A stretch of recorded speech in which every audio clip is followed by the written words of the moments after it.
Best case scenario when you're renting out a, let's call it just standard long-term rental. Doesn't really have to be a single family, but in this case it is for my example. So I think there's two. One is you have an insurance company or some sort of corporate entity that rents the house out for like a shorter period of time for, usually they try to offer you 30% above market. I always try to get 50 above market. Second case is you get a tenant that will pay you your full term's rent, so 12 months of rent up front. So bulk payment for the 12-month lease. So on day one, you get your security deposit and all 12 months of rent. And why would someone do that? So a lot of times they don't have any actual proof of income. Maybe they have some sort of business or, whatever the case may be, right? A lot of business owners have this, and it's hard for them to prove that they make X amount to qualify to live in a certain place because they write off a lot of stuff and they don't show a lot of profit on their tax returns. So that's number one. Second one, it might be a divorce, and it might be, one of the people end up moving in and they get supported from childcare and all the other stuff.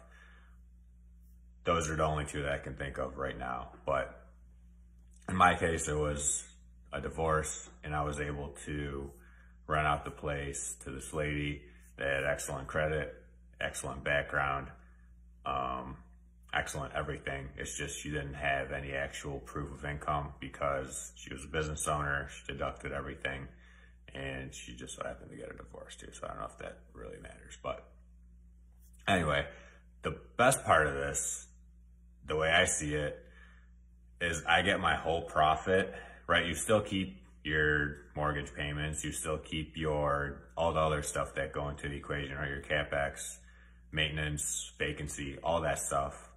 You still keep those reserves on the side, but you get all your profit today, which is awesome, because money now is 100 times better than money tomorrow in my book, right? Mostly when it's the same money. I'd rather have let's just say $5,000 today instead of $5,000 spread out between 12 months in little chunks, right? So the cool thing is you can take that money and reinvest it right away, which is amazing. And it's perfect. Perfect scenario. I wish every single renter was that way. But this I don't think happens very commonly. It sometimes does. And I don't think it also happens in lower socioeconomic areas where you have a lower tenant base. So that's why it also pays to sometimes take less of a cash flow, be in a nicer area, because you would get things like this that happen. Downside is if they break the lease somehow or something weird happens, it might be harder to evict them or something along those lines. I'm not really sure. I haven't personally gone through that to tell you the downsides, but those could be the downsides to it. They still need to respect the lease with all the different rules and regulations there, and the lease, they still need to take care of the house. All the rules still apply. It's just you get your payment on the very front end of it, which I think is sweet. And this is my first time doing it. I've had offers to do it before, but actually never ended up working out right. This one ended up working out right, or will end up working out right here. And I will let you know how it goes, but I think it's gonna be awesome. So hope you have a great night, and talk to you later.